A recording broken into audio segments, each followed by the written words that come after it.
Shalom, shalom, peuple de Dieu, et bienvenue à la Rhapsodie du samedi 16 avril 2022. Rhapsodie écrite par le pasteur Chris Oyakilome, et la lecture vous est offerte par les vérités de l'Évangile. Le thème d'aujourd'hui est « Ouvrier ensemble avec lui ». Et le verset de Jean 15, verset 5. Il dit « Je suis le sceptre, vous êtes les sarments. Celui qui demeure en moi et moi en lui porte beaucoup de fruits, car sans moi, vous ne pouvez rien accomplir. » Fin du verset. Le pasteur Christ nous dit « Nous sommes ouvriers ensemble avec le Seigneur. » 2 Corinthiens 6, verset 1. En vérité, sans lui, vous ne pouvez rien faire, et sans vous, il ne peut pas gagner le monde, parce que vous êtes son vase, son porte-parole, celui à qui il a confié son message de salut, afin que vous le portiez jusqu'aux extrémités de la terre. Remarquez que je n'ai pas dit « sans vous, Dieu ne va rien faire ». J'ai dit « il ne peut pas ». C'est aussi fort que ça. Lorsqu'il a dit « sans moi, vous ne pouvez rien faire », il voulait dire coupé de l'union vitale que vous avez avec lui, séparé ou retranché de lui, vous ne pouvez rien faire. L'autre facette est tout aussi vraie. Sans vous, il ne peut rien faire qui vous concerne. Il ne peut rien faire dans votre vie ou dans votre monde, car cela violerait sa parole, sa volonté et son dessein. Dans Marc 16, verset 15, Jésus a dit « Allez par tout le monde et prêchez la bonne nouvelle à toute la création. » Vous devez sortir en toute audace, foi, courage et conviction, sachant que le Seigneur a déjà fait sa part. Rappelez-vous, Jésus a donné sa vie pour sauver le monde entier. Jean 15, verset 13 dit « Il n'y a pas de plus grand amour que de donner sa vie pour ses amis. » Votre but sur la terre est de réaliser son rêve. C'est de vivre pour lui. Soyez contraints par l'amour de celui qui a confié sa vie, qui a donné sa vie, afin que quiconque croit en lui ne périsse point, mais qu'il ait la vie éternelle. Jean 3, verset 16. Mettez votre foi, vos énergies et toute votre vie dans la prédication de l'Évangile.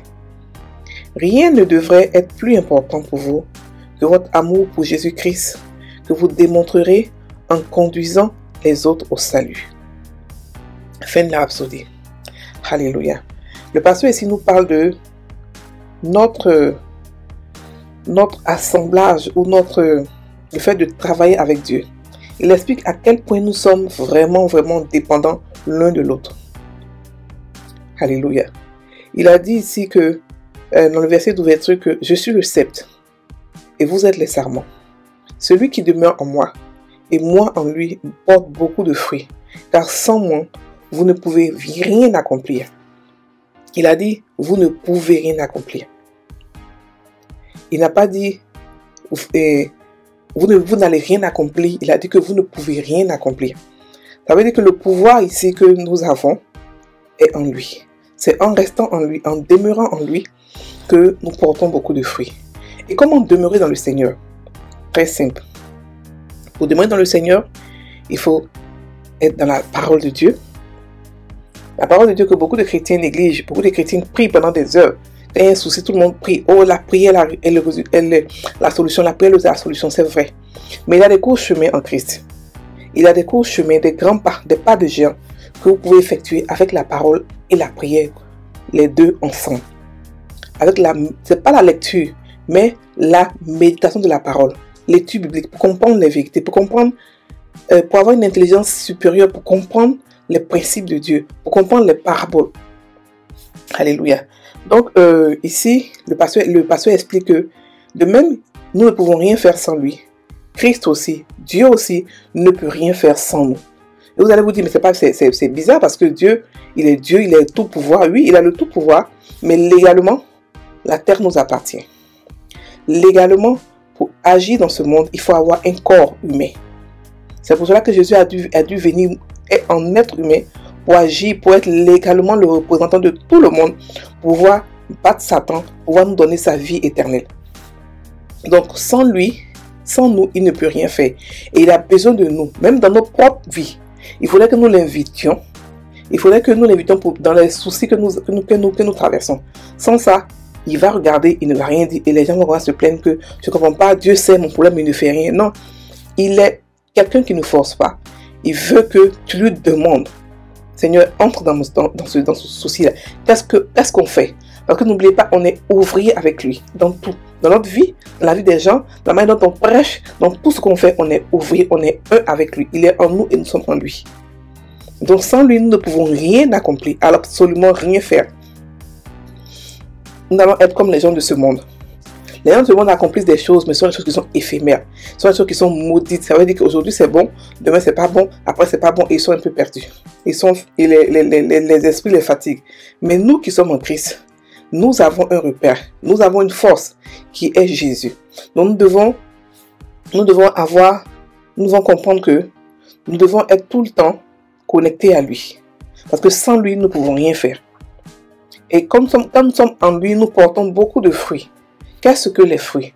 Les fruits, ce sont, d'abord, lorsqu'on est de nouveau, on a tous des fruits. La foi, l'amour, ce sont des fruits qu'on doit faire grandir.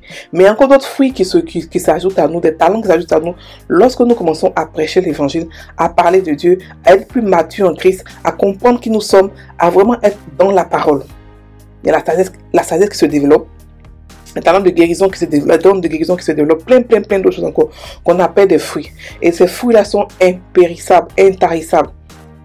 C'est pas comme l'argent de ce monde qui pourrit, qu'on meurt, les gens meurent et il reste leur argent ici. Non, ces fruits-là, ce sont des fruits qui restent pour l'éternité et qui vont compter pour nous lorsque nous allons partir, pour lesquels nous serons récompensés.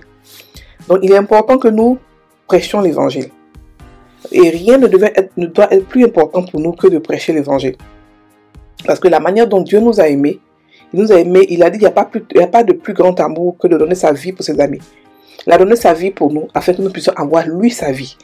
Il a pris tous les péchés du monde entier, bien qu'il ne le méritait pas. Il a pris sans se plaindre, afin que nous puissions aussi avoir sa vie à lui.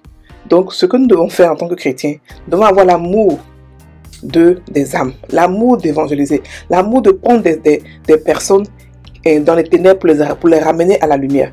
Nous avons le pouvoir de prendre n'importe qui des ténèbres à la lumière. Et nous sommes les seuls qui pouvons faire ça dans ce monde.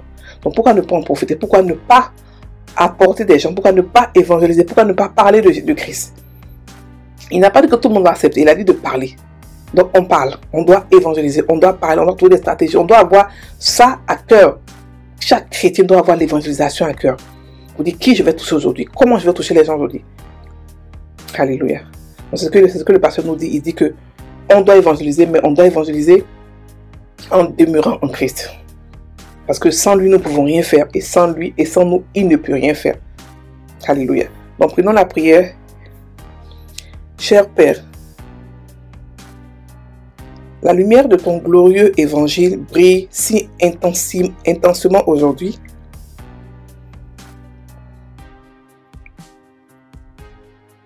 Apportant le salut, la vie et la vérité aux hommes.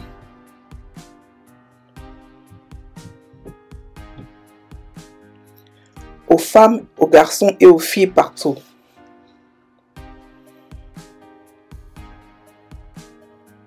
À mesure que tes enfants prêchent l'évangile dans le monde entier,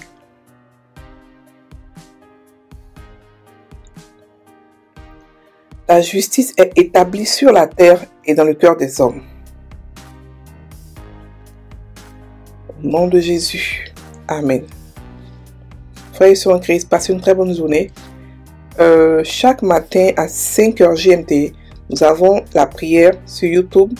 Pendant 1 heure, on fait 30 minutes de prière, 30 minutes d'explication de la rhapsodie. Vous pouvez vous joindre à nous sur notre chaîne Les Vérités de l'Évangile. Soyez bénis.